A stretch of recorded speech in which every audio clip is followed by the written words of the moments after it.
Greetings from Storybrooke. I'm Bill Meeks. And I'm Anne-Marie DeSimone. And this is Something Going On in the Clock Tower. We also talk about ABC's hit series, Once Upon a Time. How you doing, Anne-Marie? I'm wonderful. How are you? My voice cracked in 12 different ways I did not intend for it. And then I cackled, so there we go. It all works well. It all worked well. Hey, Anne-Marie, for our video viewers, which if you're not familiar or if you don't know, we usually record this live on Monday nights at 8:30 p.m. EST.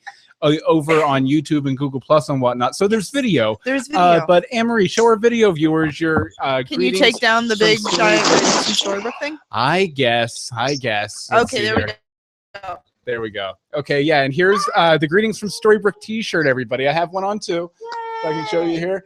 We got them. I feel like I'm from last season because I'm in the green. I'm like, it's like the Emerald City. You're repping Oz/Pan there.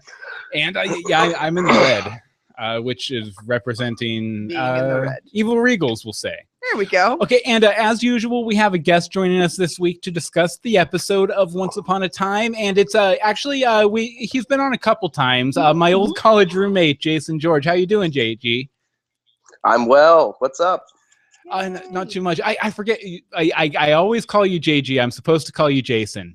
Bad Bill. No, JG's fine. JG's fine. Okay. Well, people still call me that. Excellent. Well, we will definitely call you. Actually, maybe we'll call you GJ just to be different. I can never do that. Do it. Okay. Nope. Some people call me JJ. JJ. I think I called you Jeej back in college. Sometimes. You did. What's up, Jeej? Not much. Okay, Anne-Marie, why don't you go ahead and get us started with the rhyming episode summary, and then we'll start talking about this week's app. In old Arendelle, 3 sisters are playing. One sister has powers the other sisters aren't saying. Back in town, Emma brings Ingrid back to the station to subject her to an interrogation. Ingrid's unfazed. She knows Emma's conflicted. The flow of her power is now unrestricted. People are hurt and Rumple's still mean. Our cup freezeth over in this week's The Snow Queen. The Snow Queen. The Snow Queen. JG, overall, what did you think of The Snow Queen this week? Pretty outstanding episode. The best part for me was the very final scene with Rumpelstiltskin and Ingrid. The Snow Queen / Dairy Queen. Yes, / Dairy Queen. I absolutely loved it. But I would wager that you have that somewhere in the lineup. So. I think that comes up a little bit. There was like one tiny little important thing in that scene that we'll probably get to in our discussion. A little bit. Anne-Marie, what did you think of it overall? I, like Emma, am conflicted. There's parts that I liked. There's parts that I didn't like. There's parts that I found extremely awkward and uncomfortable. But, things are moving. We're learning things. I like learning things. It's kind of, what I do. So, yeah, I'm in the middle. In the middle? I'm in the middle. That's fair. Yeah. And like JG, I'm actually over the moon about it. I really enjoyed it. Like, especially in comparison to the past couple weeks, I thought it was a lot better overall. I thought that I actually enjoyed Elizabeth Mitchell's performance this week, which I'm a huge fan of her. God, I'm a huge fan of her. Oh, yeah, a lot of our listeners are, and I felt that because we just haven't been enjoying her performance at all. But it's so dull to me. But this week, I really dug her a lot more. She definitely jumped out and showed a lot more range. But, we should probably go ahead and get started talking about it, because this was kind of her secret origin, right? Everything okay, Anne-Marie, by the way? I'm trying to figure out, they're asking somebody, is anyone else having a showcase thing on the side of their screen while watching the video? A showcase thing? I don't even know what that is. Amy, I don't know what that is. I'd like to. I don't know what the showcase thing is, but it was the Dairy Queen's secret origin story and everything, and it was probably my favorite Frozen era flashback they've had for sure. Absolutely, me too. Did you have something else to add, JG? No, I'm sorry. I'm talking over you. I'm being incredibly rude. That's fine. I'm used to it from you, man. We go way back. You'd probably have to literally stab me for me to get offended. So. I know this. I tell you what. Whenever you want me to speak, just like poke at me, just prod me, give me a cue and I'll chime in. I'll just say Jade. Yes. Jade. Okay, but first of all, they showed how the third sister died, which was incredibly tragic. I was like, whoa, okay, I can deal with the turning to ice. But then the ice crumbled instantly. What is that? Yeah, she just barely grazed the cheek with her hand and just instant crumble. Because at first I was like, oh, they're going to do a Marion thing like they're doing with Marion where she's kind of frozen solid. No. JG? Yeah, I know. Thank you. I know exactly what you mean on that. That's so definitive. That's so final. All of a sudden she just crumbles to nothing. Whereas even Marion, if that thaws out, it's not going to be great. Yeah, I mean, she's not like the T-1000. It's not like they're all going to come back together and just reform. You know what I mean? Like Marion, there's hope that you can unthaw her, I guess. Yeah. There's no coming back from being frozen and then shattered. No. Well, so you're right about that. It was incredibly final. Yeah, I guess. I mean, we thought the porcelain could come back though for being the Wicked Witch. Yeah, but you can glue porcelain back together again. You can't glue unfrozen person back together again. Right. Multiple people have problems. They're having problems. Yes. Let's see here. Excuse us, people who aren't watching live. We're looking here. There's issues. Okay, well, it seems like they're being able to see and everything. Okay. Me too. I thought Bill was promoting himself, which is why I think it's funny. I'm not promoting myself. What is this showcase thing? I don't know what the showcase thing is. Okay, here's showcase. What is that? Oh, so, are you showing that? I guess I'm showing this or something. Make it go away. I want to turn this off. Thanks for bearing with us, y'all. That's right. Okay. I've been in Georgia too long. I'm not sure if I turned it off or not. I apologize for if there's a website or something coming up for people watching the video, the showcase. Hopefully, people can see us and everything. Okay. I hate that. All right. Well, okay, sorry. We'll just go on. Okay, but anyway. Luckily, that won't be as long and awkward for the recorded listeners. No, because that will get cut. But let's see here. Where was I going with that? Yeah, super tragic. Yes. They basically, what was her name? Helga? Gerda? I don't know. Which one are you talking about? Gerda's the mom of Elsa and Anna, right? Yes. Okay. So Helga is the one who it has turned into the Helga slushy or the Helgarita. The Helgarita. Helgarita. Who's got the lines?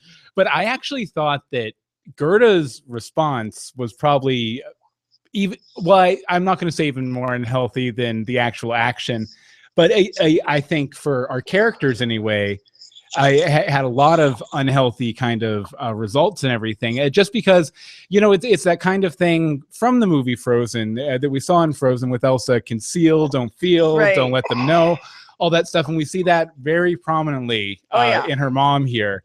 And she makes a lot of really kind of bad decisions because she doesn't want I think partially herself and then the kingdom to have to deal with the ramifications of what happened. Yeah. The mind wipe with the rock trolls, I think, is completely over the line, even for this situation.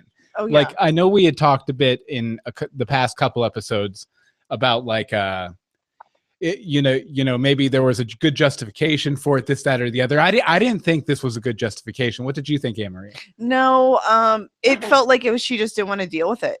She didn't. That was the problem. Is she wanted to forget, and to make that happen, everyone had to forget.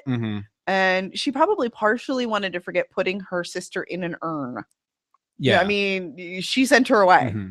So I don't know. I mean, Grandpappy was like, there's still going to be a price. Yeah. And she's like, I've already paid the price. I'm like, no, you haven't.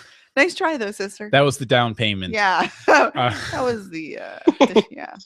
But you can't necessarily put everything on her head, I guess. I think really Ingrid / the Snow Queen, her action probably set everything into motion even more than Gerda's, which was the not trusting in the ribbon and the sisterly love and everything to get her through, and feeling like she needed the urn, and just because both of her sisters were immediately like, we're good. Yeah, we're good, we're fine, if you get out of control, we'll help bring you back. Right. And she was like, no, take the ribbon off immediately. Even Rumple said to her, the love of a there's the quote. I write the quotes.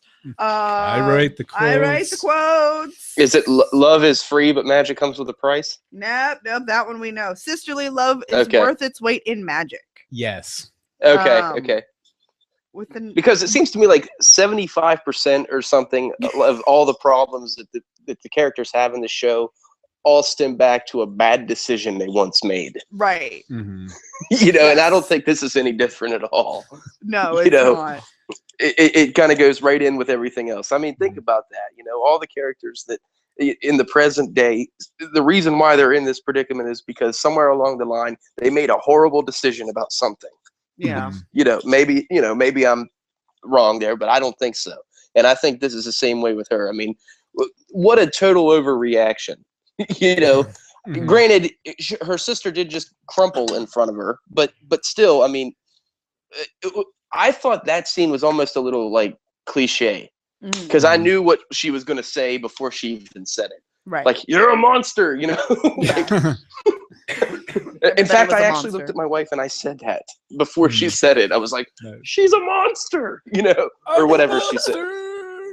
You know what I mean? Yeah. So I was like, just play it cool. She didn't mean to do it. Oh, wait a minute. I know you're not going to do that. Then we wouldn't have a story.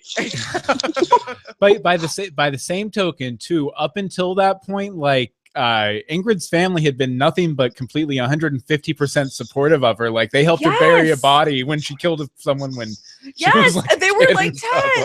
Right, and right. Like they were like, no, it's fine. We'll help you cover up this murder. It's cool. Got this. Little 6-year-old Olga or whatever is like, no, we got this, sister.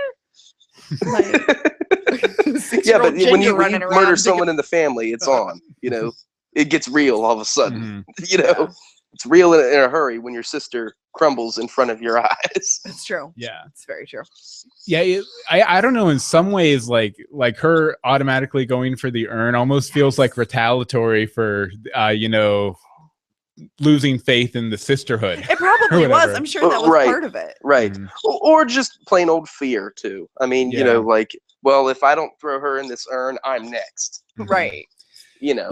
But then again, I guess it's a common motif for people who lose control of their powers to have the people around them all of a sudden treat them differently. And treat them like crap. As we learned from this episode from the modern. Yes. Right. Right. But then again, I don't know about that with Emma. When Emma started wigging out and, you know, everybody, I don't think everybody around her was just like, oh my God, Emma, you're a monster, you know, because consider who you're talking about here. You're dealing, you know, Snow White. I mean, she's not going to do that. That would be completely out of her character for her to do that to Emma. You know what I mean? Like that would not fly with me. I will say that her actions probably definitely was what kind of pushed Emma over the edge, though. Like to where she listened to the Snow Queen. Right. Right. Yeah. Well, I mean, even before the Snow Queen, well, just jumping around today. Even before the Snow Queen got to her, Snow was treating her like that. Like with the bottle. With the bottle, and they're all staring at her, but you know, Snow's like holding baby Neil closer to her, like, yeah, you don't need to babysit. I got this. You know what? I do have a very interesting theory on this. Way later in the notes. Way later in the notes. So we're gonna save it for a little bit later. But you wanted to touch base a little bit on the candle. The candle was elvish. Have we heard anything about elves? Well, I think they were talking about those Tharthark or Thathar, the runes that Michael Lucero pointed out to us. They said this is elvish.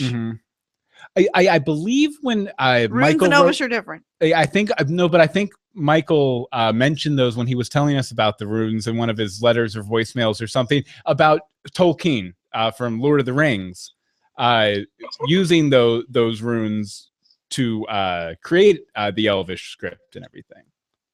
Right, and that's where my mind automatically goes when you think elves, you know. But I mean, there are so many different types of elves, you know. But with something like this, Lord of the Rings stuff, you know, that fits better than like Santa Claus elves or like the elves that make the shoes at night, you know. I mean, but then also I think that might not work so well in this type of story, whereas the elves that make the shoes would. You know, I mean, Right. I don't know. I'm rambling, but We- but elves are like, there are so many different types of elves in these stories. Who knows? You know. I would like to see a Christmas episode of Once Upon a Time featuring Santa Claus. It would That'd be fantastic. cool. Yeah, I mean, that might be coming to mind just because we found out we're getting a Doctor Who Christmas special with Santa Claus in it. Right. But Shocking. It would work. But the thing is, if it was runes, Elsa knew how to read runes. Mm-hmm. Elsa didn't know how to read this Elvish, and Belle had it Oh, translated. it had the translation. See, this is why I'm Okay. saying it was different, but Okay. I wasn't. I didn't want to say that. Oh, sorry. You know how I am. I do. have to keep talking, or I'll completely forget what I'm saying. I know, and that's why I let you go, even though you're wrong. Also, the thing is, though, where did the candle come from? Was it hiding in the library? I don't know. Like, Random things keep appearing, and amazingly, Belle has it. Belle has this. Belle has that. I don't know. well, the library does have some magical stuff stored in it, though, because I mean that's where Maleficent. I was about to say, like Yeah. Maleficent. or the mirror. This episode, for example. Well, and the whole town is a treasure trove of magical wonders. I mean, even of magical characters. I mean, really, all of a sudden, people just started noticing Ingrid. Like, I mean, think about it. You know, these people just in these things just keep popping up. You know. Oh yeah, and we'll have some more news or some more announcements in our news section. But there's going to be another character, I guess, probably popping up too. And even our preview for next week, it looks like there's even another character hiding in Storybrooke somewhere. Yay! So excited. Terrific. It'll be good. It'll be good. But let's see here. One of the magical items that you could probably have found in the library back before episode 1 was the book. And JG, you want to reveal on that, right? Oh, big time. To me, that's the big thing of this season. Mm-hmm. I mean, I might be completely wrong on this, but to me, the big reveal of this season has to be the author of that book. That, to me, that's the most interesting part of the entire story so far. Never mind the Snow Queen, never mind Elsa. They're cool, they're fine, that story is interesting. But every time they go to talk about that book, I'm a little bit more interested. Unfortunately, they always go to talk about it, and then they go away from it. They have like one line, and then it goes into, I don't know, Robin and Regina making out or something. Right. It's like, and what are you going to find out about the book, Henry, at the store? Oh, nothing. I'm just going to go, polish this furniture, like in this really nice suit, which I find weird, but whatever. like I'm just going to use you to like do the chores around here and keep the place clean, but you better dress nice. Do you have any theories, JG, on who might have written the book? I know we've had some that we've discussed, but okay, I don't have a theory on who wrote the book, but I do really hope that it somehow brings back August. And people have said to me, well, that can't be. He's turned back into a boy or whatever. And or I'm like, have you not watched this show at all? like it's anything can happen. It's like the old thing, like when I used to play Dungeons and Dragons and I was the DM, and someone would say, "Well, how could that work?" I go, "It's magic." Magic. I'm like, don't feed me this. Oh well, he can't be. He's back to being a kid again, or what? I'm like, so what? Like, I mean, all the writers have to do is write no longer a kid potion, and boom, done. Yeah, right. I'm sure Rumpelstiltskin's got a potion that does that for you. Yes, right. You know what I mean? Like pre-designed and everything. So speaking of wait, sorry, JG. Speaking of Rumpelstiltskin, I think I saw him coming down the way right now. What? Oh, Rumple. Where is he? Rumple, Where is he? Where are you? Oh wait. Oh, no, that's the hold wrong on. Wait a second. He's not one. here yet. He's not here yet. He's not here yet. Wait, Rumple. No. Still nothing.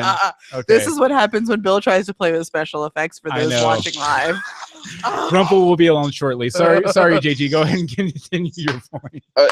Not a problem. Being that I'm just on the audio and I have no idea. You sounded kind of crazy right there. He's always sounded crazy. You know that. That's kind of the point. Well, but that's okay. No, I was just saying that I hope that it brings back August because He was one of my favorite characters in the show. Yes. I absolutely loved the guy. And he's the one that, I mean, he had the book, you know, he was the one that, like, you know, he was messing with it, with the pages and all this stuff. Like, he's tied to that book somehow, I would imagine. Oh, I mean, you would think, you know, because he right. repaired the book a little bit too. Right. He, you know, he had a closer tie to that book than any of the characters other than Henry who had it.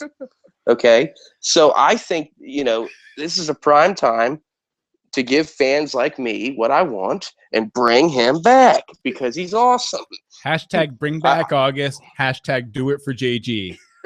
Yeah, that's right. And do it for me because I don't have Twitter. I've told you this before. So get on there and hashtag that. Bring back August. Hashtag it up, down, and backwards. I love it. Because bring JG back can't. that glorious neck beard. Bring him back. Nice. Okay. Well, did you have something? I was going to say, Hope's pointing out that we know that August isn't the author because Adam and Eddie had said it in an interview. But I don't think you're necessarily saying that you want him to be the author, right? You're just saying you just want him connected to the solution. No, he's not the author. I mean, no, I just want him brought back. Yeah. Okay, that's I want him part of the solution. Yes. I mean, this is the time to bring that guy back. He was too cool to do what they did to him. Unless the actor, you know, like got some kind of movie deal that fizzled out and he was leaving the show. Like, I saw no reason to do that. You know, I actually heard that there was some sort of tension between him and other cast members, or he wasn't happy on the show or something. Well, but he that's was all getting conjecture. the short end of the stick at that time. Yeah, that's true too.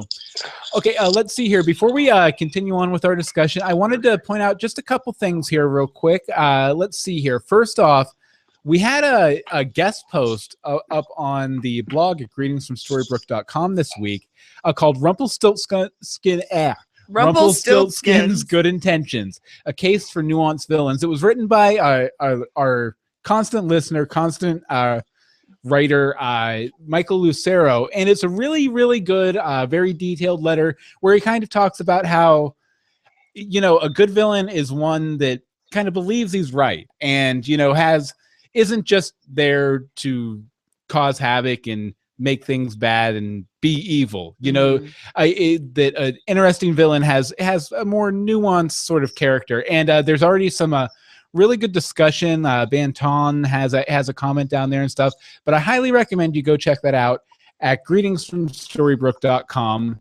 And we also, next week, we have a milestone episode coming up. No. Because this is episode 99. So that makes next week episode 100, which is insane.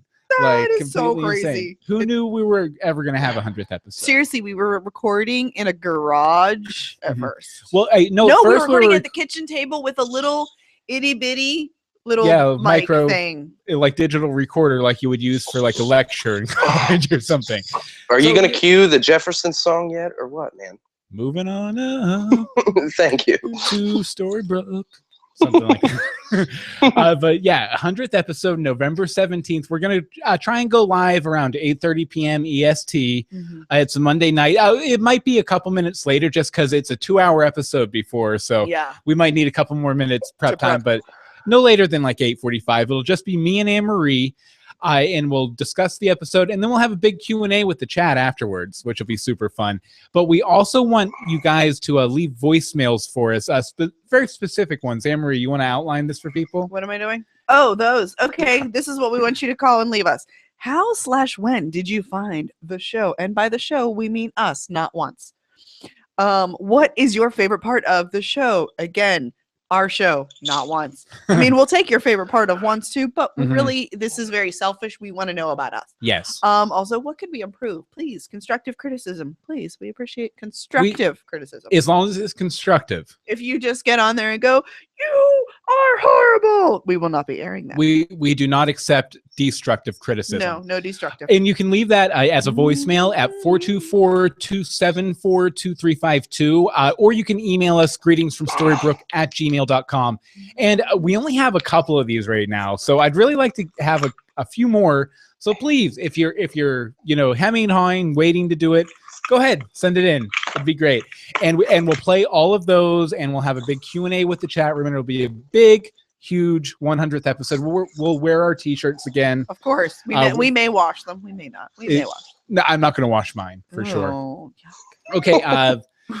Speaking of Washing? unwashed people, yuck. Will that's and Robin finally got a drink together in this week's episode. After almost getting hit in the head with a dart. Oh, but I love how he wasn't hitting any of the darts at all until Will Scarlet walked in, and then right in there. And then all of a sudden he wasn't drunk anymore. It was like instant buzzkill. You know? Now, JG, when you've guested before, I believe the first time you guested with us, it was for Wonderland. So what have you been thinking about Will so far this season? I'm just curious, like, what's he doing? And are they going to bring the Queen of Hearts into this? Well, because that's who he's pining over, right? I mean, that's yeah. What was her name? The Red Queen, because the Queen of Hearts was it was Cora. Anna. Yes. Anna, the Red Queen. Yeah. Yeah. Okay. Sorry. But I'm kind of on the fence with him. I mean, I'm kind of wishy-washy with him. Like, I thought he was really cool in Wonderland. Yeah. But I'm wondering what his purpose is going to be now in the regular show. Is he just going to be like the town drunk that, like, you know, Emma has to go and like clean up his messes, or you know, he's there for a reason, and I don't think it's been revealed yet. No. Like, there's something more important going on.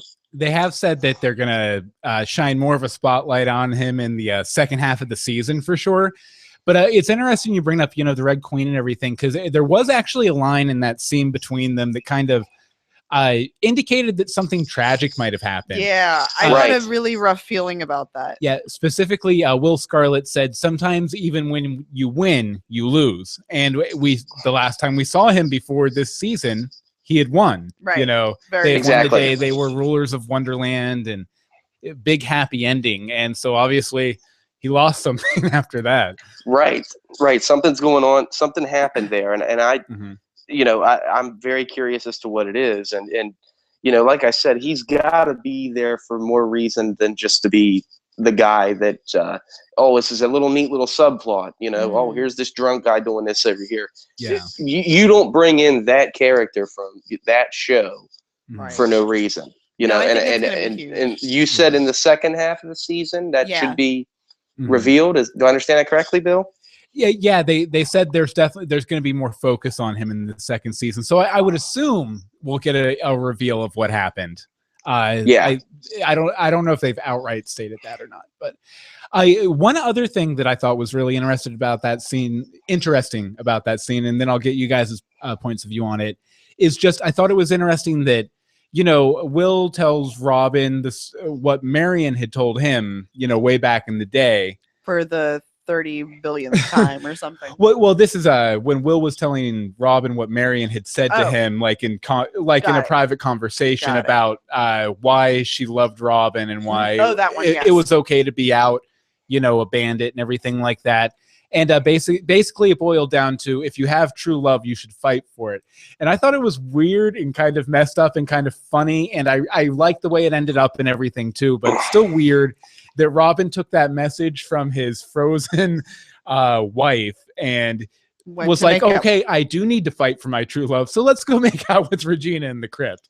Yes. It's still weird that she's hanging out in there. I heard someone refer to her online today as the Royal Crypt Keeper. Yes. That's good. And I wonder if opinions of that are going to be split by gender.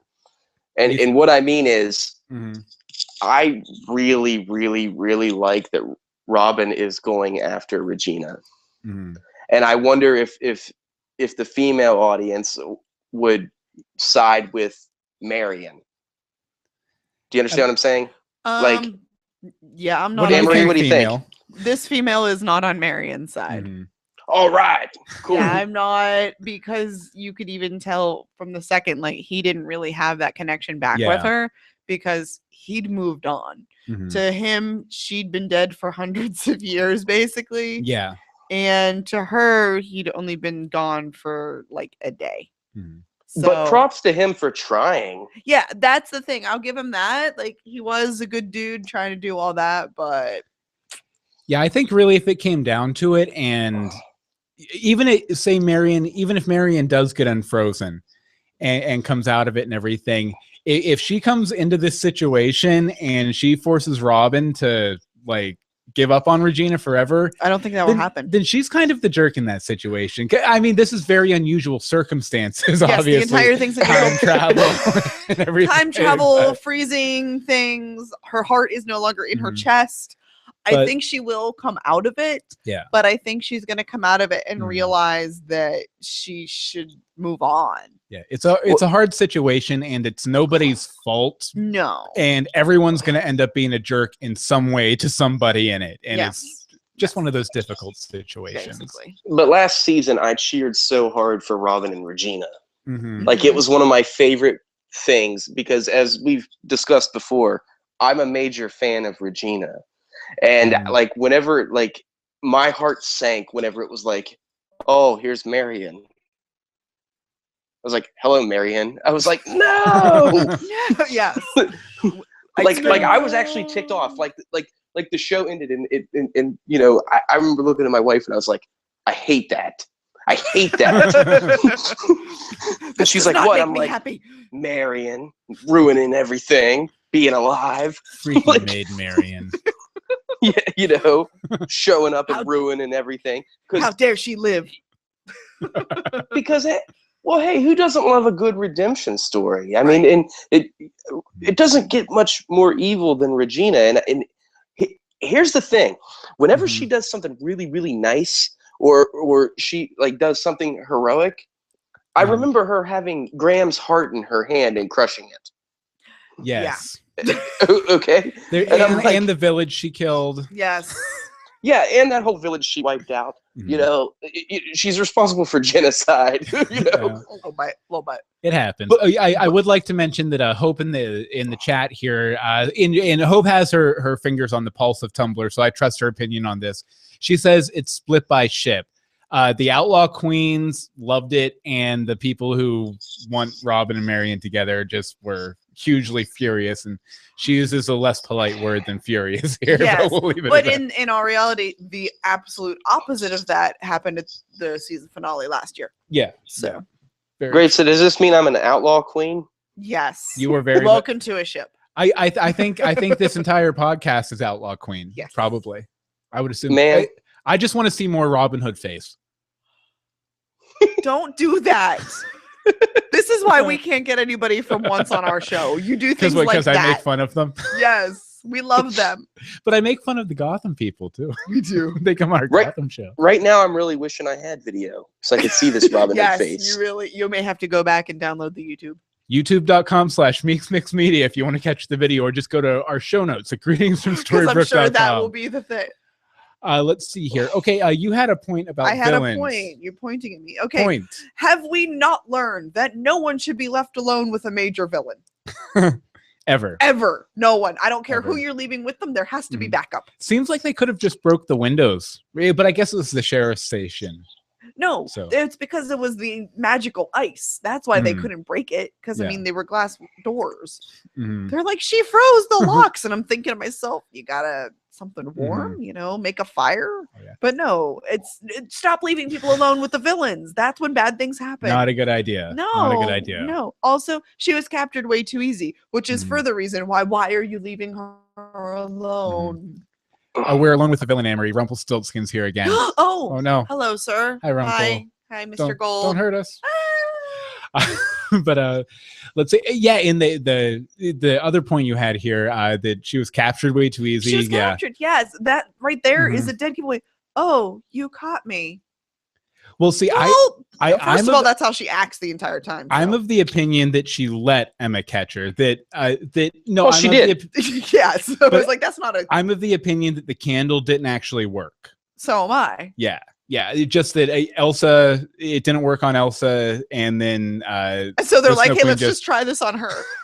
It didn't work in practice rounds, but let's try it on the reality. See, I thought my whole the Snow Queen letting her do it was going to be a more controversial opinion. I guess not. I guess everybody kind of no, because she was like, No, Bill, that was obvious. Yeah, it was really. Okay. I'll Yeah. just leave now.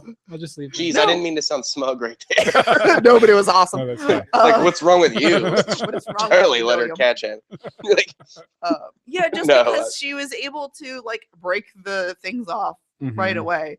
Ha, I mean, she's Patty, able to summon like monsters and stuff, and all of a sudden Emma just, oh, I got you. Mhm. I got you with You a magical elvish candle. Speaking of, when did she become such an expert with her magic? Because right before she got put into the urn, she was still having trouble controlling it. Seriously, how does she know how to do all this? Like, what is the inside of the urn? It must have been a very long trip from Arendelle to Misthaven, like when they finally go again, because Well, I mean, it she had to be became at an least- expert. It had in to ice be at least magic. 20 years. Oh yeah, well yeah, I guess she did have all that time in the real world, but 20 to 25 years Yeah. to get out of the urn. Mhm. But she had magic getting out of the urn, like controllable. Well, I think the urns like subdued the magic, didn't it, to where it wouldn't work? I don't know. I wasn't in the urn. I believe Mhm. I thought it was supposed to, but like it did. It was totally obvious, Bill. it was totes obvious No, Why is I think everybody so. always picking on me? because there's somebody to pick on you with. Yeah, that's fair. I should have done a good cutback cover. Okay, anyway, next. Next. Well, I think we already talked About We- Henry being about overdressed. Henry working in the shop. So I'll go ahead and move on to my See- next point, because I don't care what JG has to say, because he's been picking on me. The But whole I episode. actually have something to say to that point. Did you want to? I actually had something because I was distracted while you were talking about it earlier. That's fine. Yeah, but JG had a point in here about he liked that Henry worked in the shop and that he seemed a little overdressed for sweep. And I think you mentioned that earlier. Yes, JG. we totally talked about Yeah. that. But here's Yeah. my thing. I think the reason that Rumple is letting him in there is to keep an eye on him because he knows that boy can do something. Mhm. He can get involved, and he's only letting him sweep and polish furniture and do stuff like that because he's controlling what that kid can touch. Mhm. Oh, Because, sure. I mean, the kid Makes sense. took a book, stole a credit card, and ran to Boston. Like, Truth. so the kid is more powerful than, he may not have magic, Mhm. but he has brain power sometimes.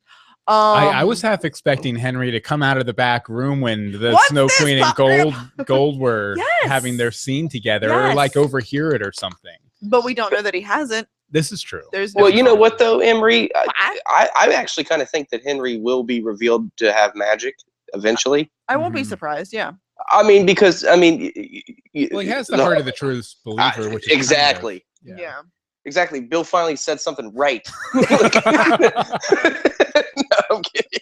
No, that was exactly what I was going to say, Bill, is that, the whole heart of the truest believer and all that stuff. And, Mhm. he believes in the magic, Right. Mhm. there's going to be a reveal before the show's over with that Henry's got some kind of magic power too, I think. Yeah. He'll become the new Dark One.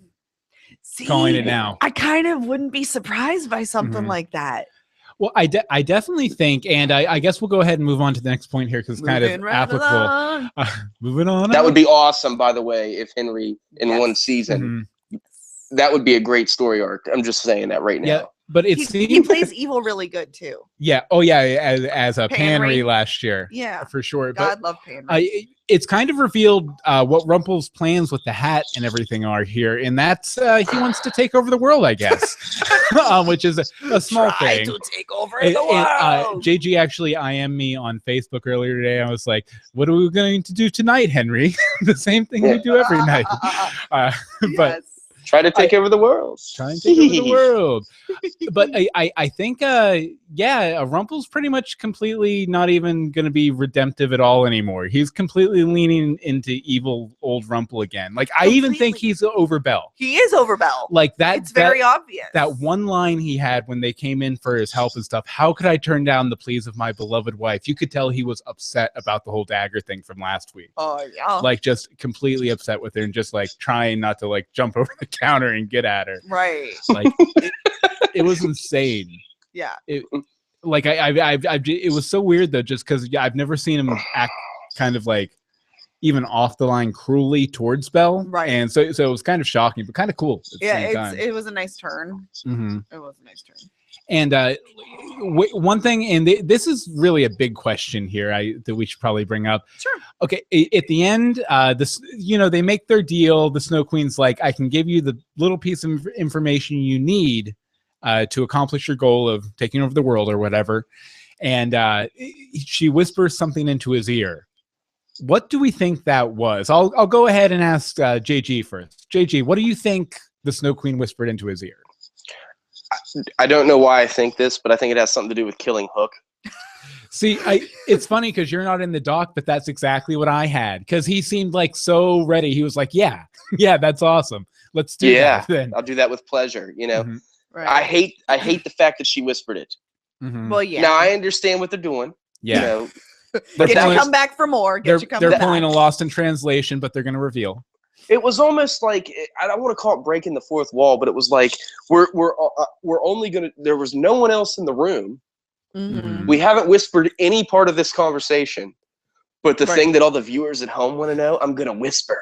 Yeah, I hated that. Like I thought that was poorly done, poorly executed, in my opinion. There should have been, there are other ways they could have said that she said something without it. All of a sudden, I'm going to whisper this one thing. Maybe she didn't want the author of the book to hear. Oh, okay. Okay. Fair enough. Just playing devil's advocate, I think that sounds like complete bollocks. I know, but do you understand what I'm saying? Like, that really bothered me. I was I was like, she, there's no one else in the room. You're clearly talking about some evil stuff here. mm-hmm. Like, you have not been secretive until, well, I'll tell you, but I gotta whisper it to you. Come a little closer, honey. Someone might hear it. Like, what? Maybe it's I mean, this is kind of tied into Rumpelstiltskin too. But names and things like that and speaking words have power in this kind of world. True. So maybe it was some sort of situation where she said it out loud. She would have drained some of the power from whatever the statement was, or that would be cool. Or maybe it was just like a really lame dramatic. I know. Or it's like, please go to the 7-Eleven and get a Slurpee. And you Slurpee. Right. Now I'm leaning in toward it being just the lame, what they're doing, to keep the suspense built among the audience. But I'm hoping that you are correct, that there is some reason that she could not say it out loud, because that just pleases me. Because I just thought that was kind of poorly written. Right. Like I didn't buy that. I was like, stupid. I was like, just say it. You know what I would buy though? That little Storybrooke snow globe that Rumple had at the beginning. Where can we get those? At the beginning of that scene. And that also kind of reminded me of the scene from the first episode where he's watching Anna traveling. Yes. Traveling over to him. So I thought that was an interesting parallel for sure. Okay, Amory, you had some issues with snow. I had many issues with snow.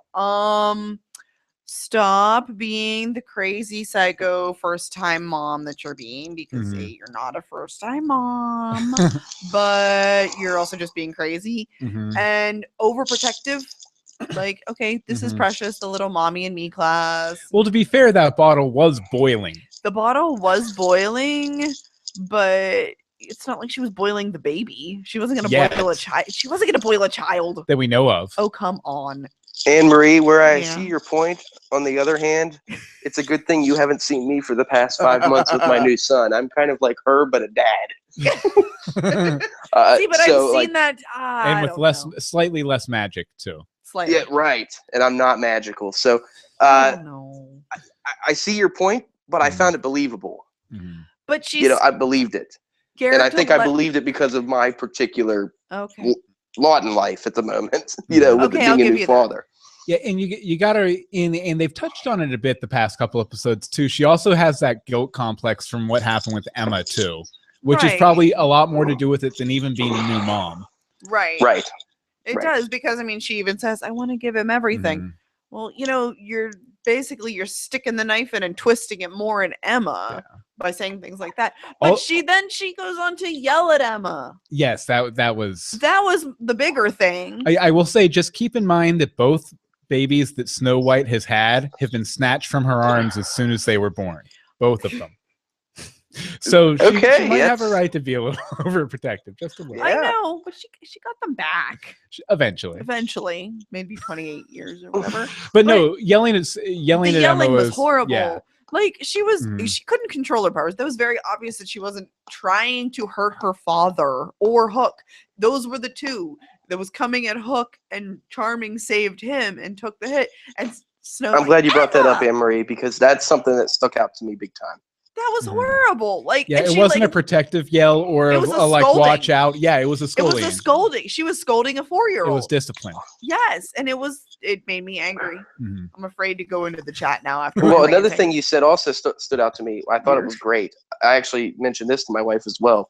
The fact that Prince Charming shoved Hook out of the road, like that he basically.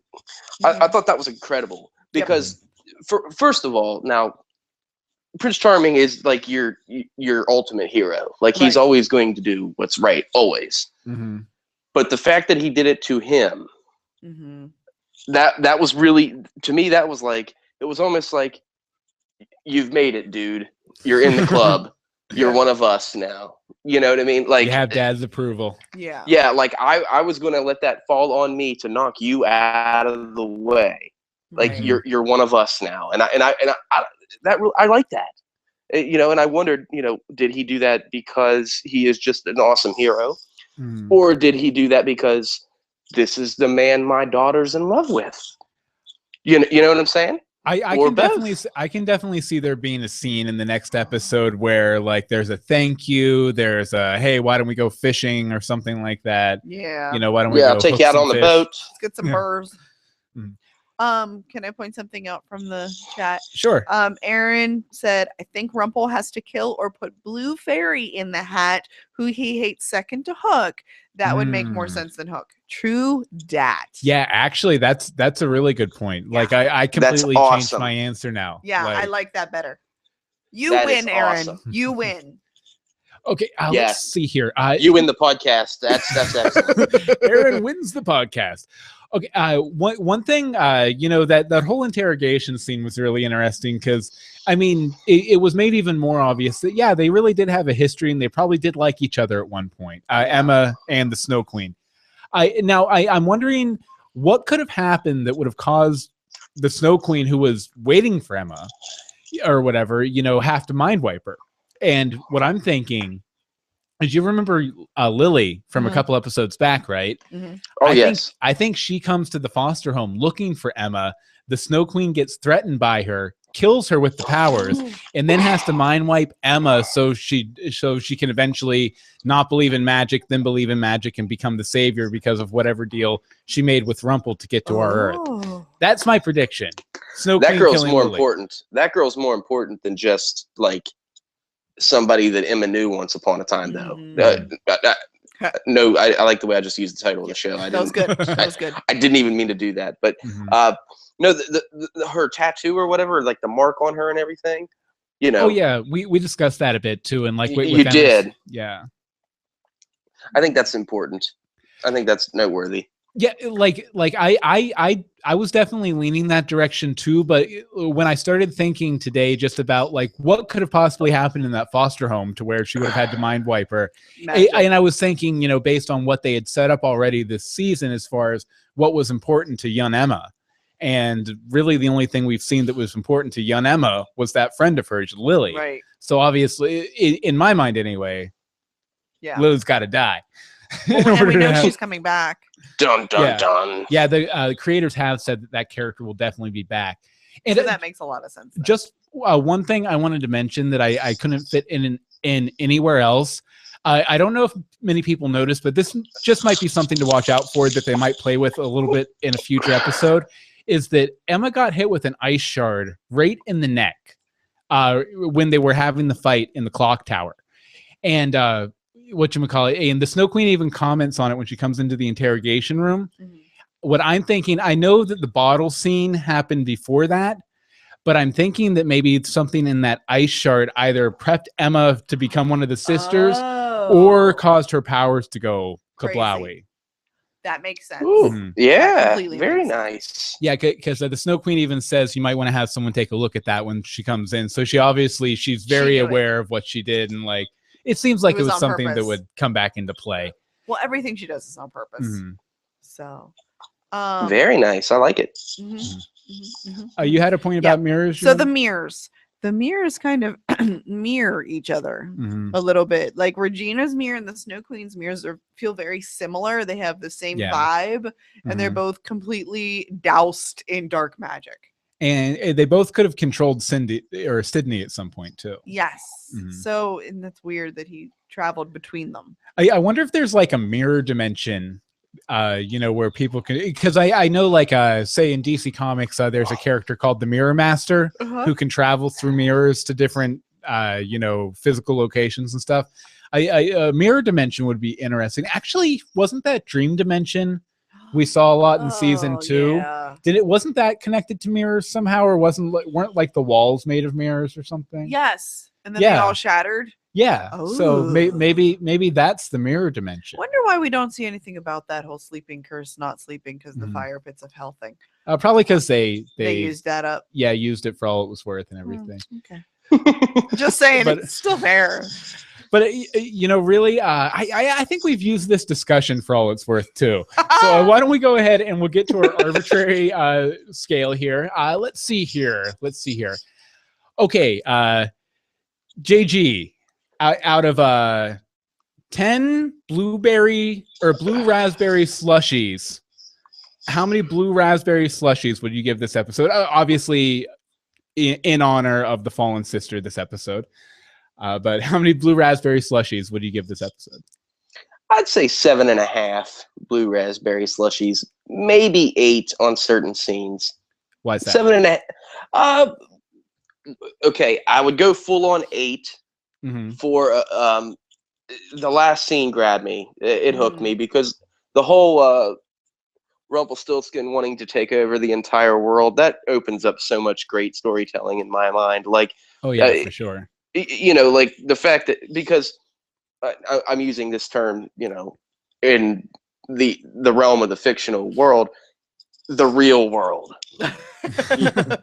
Do you get what I'm saying? Yeah. Like, Yeah. like Boston, where Emma was, and New York City, and just wreaking havoc all over the real world, being him. Because think about it, like, if his magic could operate elsewhere, he really could take over the world. I mean, there's no doubt in my mind. Right. I mean, he can manipulate people. He can kill people with a thought sometimes. I mean, like, like Rumple as president of the United States. Okay. Vote Hey, Rumple Lex 2016. Luthor did it. That's right. Lex Luthor did it, right? So Rumpelstiltskin, I mean, seriously. So for that, an 8. For the rest of the episode, 7.5. Fair enough. Okay, Anne-Marie, out of 10 blue raspberry slushies, how many blue raspberry slushies do you give this episode? Oh, I'm going to give it about 7. Why? There were just parts that I found really annoying. Like, I'm yelling at the TV. Why is anybody leaving Emma alone with the evil villain? Yeah. Stuff like that. Why was Elsa having a moment of depression to herself? I'll just sit here with the elvish and the candle. Go ahead, I'll be right here. We didn't even talk about that. Snow White making me want to slap her in the head. Yeah. And to go on my usual fashion rants. Why does Snow look all frumpy when the other 2 young mothers do not?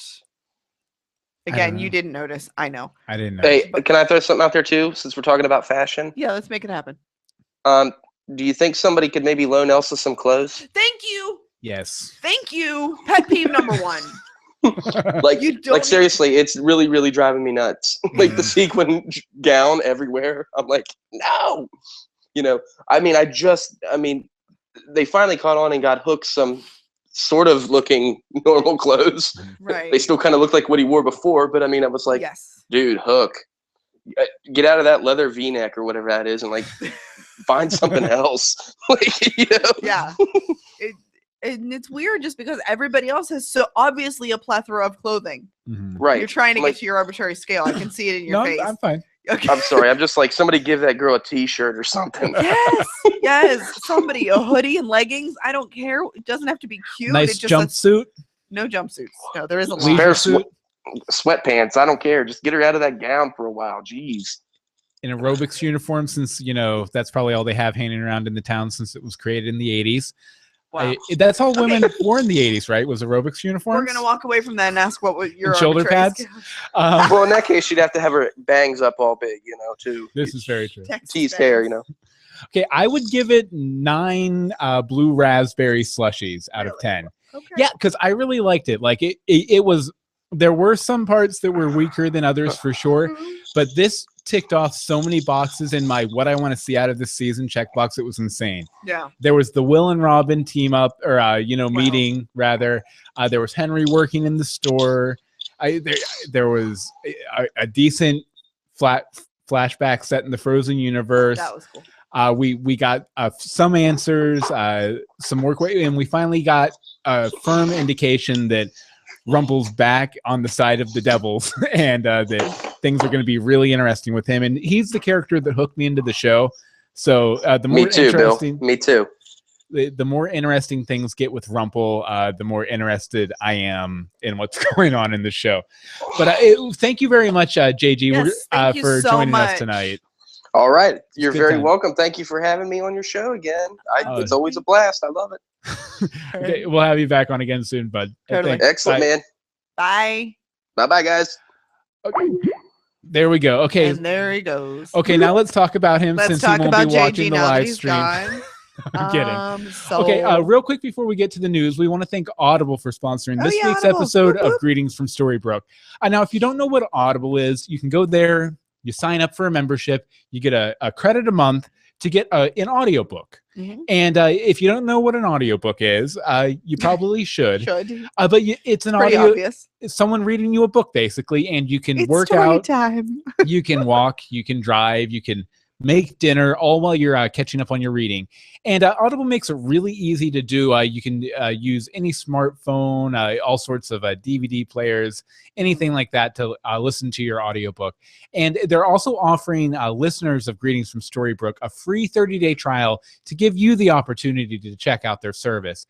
Now, we always like to give a suggestion for what book you might want to pick up. And usually we each give one individually, but this week we've decided to unify We're working together. and offer one book. Amory, you want to tell us about it? This book is As You Wish, Inconceivable Tales from the Making of the Princess Bride, written by Carrie Elwes. Els, I think. Els. Yeah, and he's actually the guy on the cover. Oh. Yeah, he was. I forget. Oh. I just blanked on the character's name, but he was the main character. He was the guy in the Zorro mask.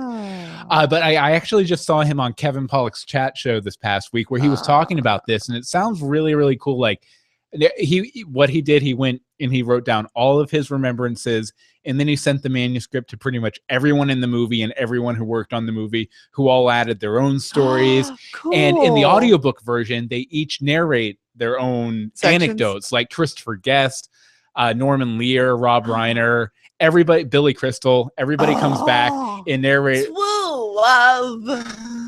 And yeah, that was in this episode of Once, actually, which is very appropriate.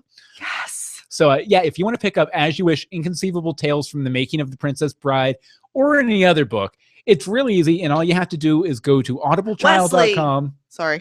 Wesley. Thank you, Bobby. audibletrial.com/Storybrooke for your free audiobook download. Again, that's audibletrial.com/Storybrooke for your free audiobook. And we want to thank Audible again for sponsoring this week's episode of Greetings from Storybrooke. Thank you so much, Audible. And now, On to the news. News. Okay, first up, the ratings here. And by the way, you'll be able to find links for all of these stories in the show notes at greetingsfromstorybrooke.com. The ratings, once upon a time, it did 7.4 million, 2.5 share, and that means that it ticked down about 1/10. That was earlier today. Usually it adjusts up on Monday, but that's where we were, just down a tick, just a little bit, which is fine.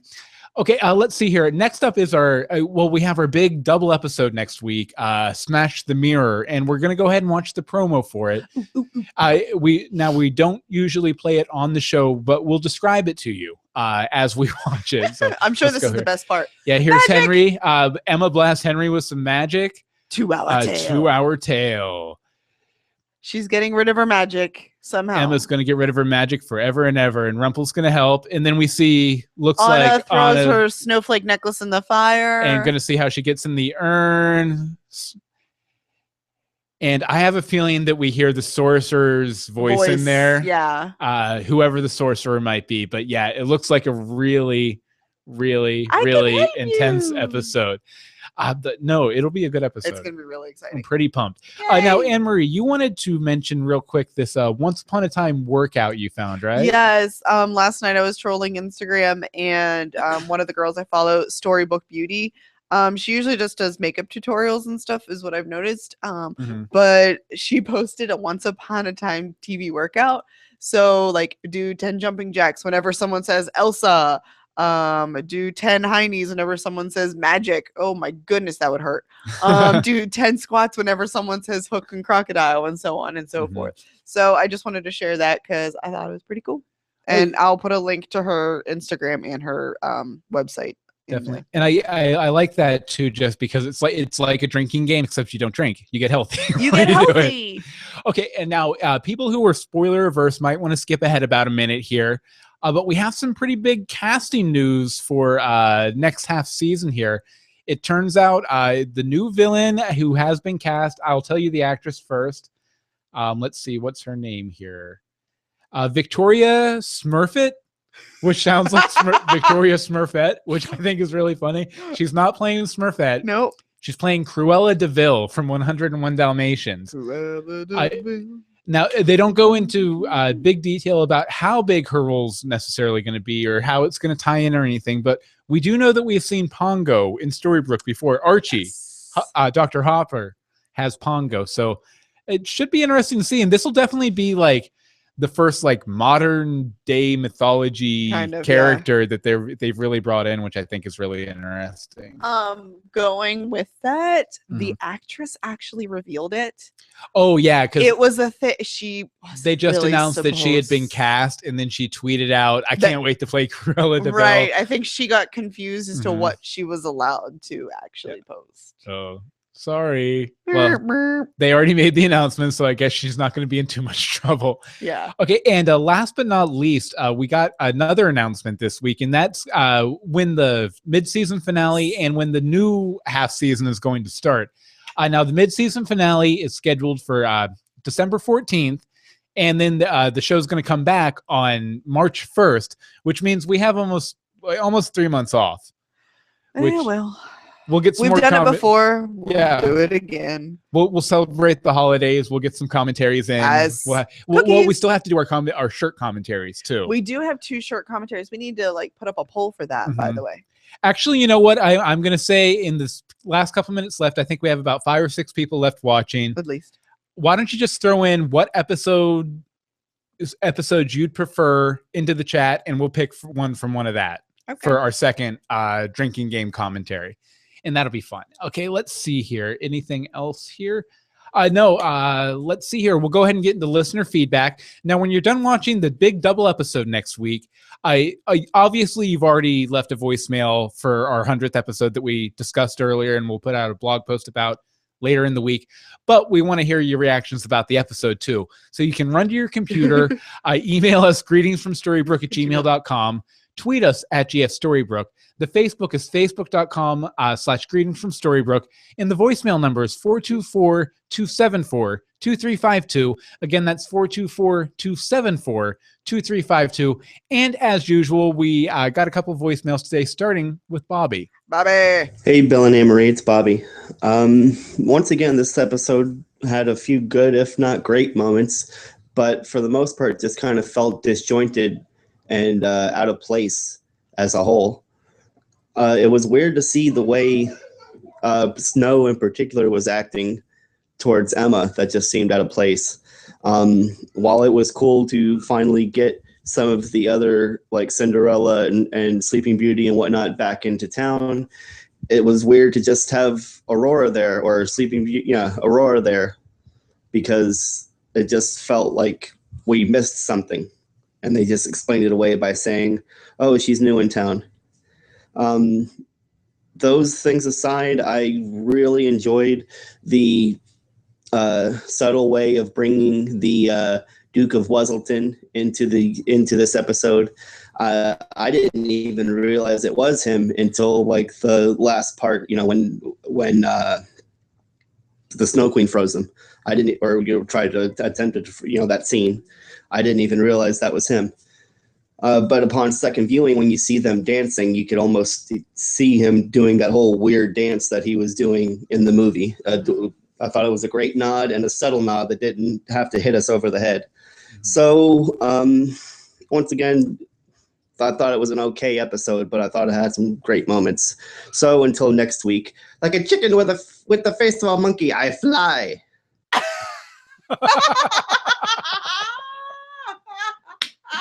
I didn't listen to this at all because it came in right before we did this. That's amazing, Bobby. Thank you. Thank you, Bobby. Okay, and here we have another voicemail from Other Anne-Marie. Take it away, Other Anne-Marie. Hi, Bill and Anne-Marie. It's Other Anne-Marie calling for greetings from Storybrooke. Just giving you the thoughts for today. I thought this was one of the better episodes of the season, mainly because of the bonding between Robin and Will and Robin and Regina. I'm really happy to see these minor characters coming into play a bit more. I can't believe, however, how easily Emma was swayed after such a lifetime search for her family. Last thought for today, shouldn't Ashley's baby be a bit older? Can't wait to hear your thoughts about the episode. Out of 10 frozen snow globes, I give it 8. Bye. Excellent. Thank you, Other Anne-Marie. Woohoo. Yeah, and the baby should have been the baby should not have been that old. We were thinking, at least like a year and a half old or something like that. At least. Okay, yeah, and thank you both of you for your voicemails. I just want to say too, my mind wandered back to it with Bobby's voicemail. I realized because he left like a minute and a half voicemail, he had to have that in the back of his head probably the entire minute and a half. He knew it was coming and he was like ready for it. Yeah, and he almost stumbled there right at the end, and they landed it. It was great. Okay, here. Nailed it. We have a few quick bits here. You can always go to our website at greetingsfromstorybrooke.com to read the letters that didn't make the cut this week for time or whatever. We're already running really late, actually. But we'll go ahead and get into the quick bits here. You can read the full letters over on the site. Chris said he thinks Regina's actions in this episode were at an almost snow level of goodness. Still lobbed it there at the end a little bit, maybe. Holly wrote that she's curious about what the Snow Queen whispered into Gold's ear. I know you're Balefire. And Alina shared her desire to see a non-magical villain. And you might be in luck with our news story a couple bits back. Okay, and Chris tipped in. He wrote in a more of a bigger feedback, which you can read over on the site. But he also had his prediction for what the Snow Queen whispered. He says, I've been racking my brain all morning, and I've finally come up with something on what Ingrid whispered to Rumple. What if Rumple has to find the actual sorcerer who is the real owner of the hat and kill him? Rumple may or may not already know who the sorcerer is. Once the original owner is dead, Rumple can have full ownership and full control of its power. That's my pet theory, and I'm sticking to it. I like it, Chris. Yeah, I actually like it because it works a lot like the dagger, and we know that the dark ones have always been after the hat, so that would it might really be the make same sense. kind of source of magic. It might be, if there's a yin and yang, maybe the yang's the dagger and the ying's the hat. Yeah. Okay. Next is from Cliva. There's even a pronunciation. I know. I'm really not good with it. Hi, Bill and Anne-Marie. Great podcast. Keep it up for sure. I actually started listening to you guys through your Legends of Gotham podcast, which I'm also liking. Thank you. I think the first one coming back this way from Legends of Gotham. Cool. So. I just finished watching seasons 1 through 3 on Netflix, and I'm now working on season 4. I really like the show, and maybe because I watched so many episodes in a row, I am finding both Charming and Snow White's characters becoming less and less interesting. They are always on screen, and they don't do much anymore, in my opinion. I also would like to see more different see more different characters come back, if only for minor interactions like Red and the giant from the Beanstalk. True dat. I really enjoy watching Regina and her storylines. Definitely my favorite character. Anyway, I don't want to take too much of your time. So again, great podcast. Greetings from Storybrooke and Legends of Gotham, and keep it up. Thanks. Thank you, Clive. Thank you, very much. Clive. And here, I'll wrap it up with a letter from it? Elizabeth P. Yeah, I got it. Hello, Bill and Anne-Marie. How are my favorite podcasters doing? Okay, we're doing good. Yeah, thanks. Wow, what an episode. I really love the Snow Queen's backstory. It was very nice. It is so sad what happened to her sister. It was an accident. The same accident and mistake that Elsa made in Frozen. History certainly does repeat itself, rather. I wish that Snow hadn't reacted with fear. Instead of giving baby brother Neil to his big sister Emma, she recoiled. That wasn't nice. However, my mom said that Snow's reaction to David getting hurt was the same reaction any parent would have. Thoughts on that? No. Well, She scolded her. There's a difference. It could have been Emma, not Emma. Like there was an inflection. Yeah, and especially considering that they didn't meet each other until they were adults too. Like, yeah, she never. It made it seem a little weird. Yeah, a little weird for. I didn't like it. Yeah, I like the episode so much. I'm going to watch it again right now, and it's the first episode since The Apprentice that I've wanted to rewatch. Have a good night, and I can't wait to hear your thoughts.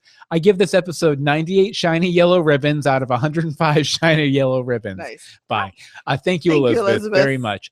And like I said, next week, once you're done watching the big 2-part Smash the Mirror, run to your computer, smash a mirror on your way. Don't smash a mirror. That's 7 years bad luck. No, it's not. Yes, it is. It's actually 7 years good luck. They're just the man's just trying to trick you. Ah, the man. You got to wear the tinfoil on your hat. Greetings from Storybrooke at gmail.com is the email. Twitter is @GSStorybrooke. The Facebook is facebook.com/greetings from Storybrooke. And the voicemail number is 424-274-2352. Again, that's 424-274-2352. And you can find the show notes and everything for this episode at greetingsfromstorybrooke.com. Now, Anne-Marie, where can people find you online? You can find me on Twitter at DeSimone or at CCHC blog, where I do a lot of recipes, do it yourself, reviews, etc., etc. And as for me, you can follow me on Twitter at Bill Meeks. You can follow me on Google Plus, where we do these podcasts live at google.com/+BillMeeks. And you can pre-order my new book, Dog Boy, Eye of the Scarab, at dogboyadventures.com, and just click on Eye of the Scarab right there on the front page. Okay, well, I guess that's about it. Very long show tonight. Maybe the longest we've ever done. Maybe ever. Maybe. But it was a good time, so it was worth it. Exactly. A little awkward there in the middle. I like it. But it turned out. Okay, until next time. Greetings from Storybrooke. Okay, thanks, everybody. Bye. Bye. Thank you.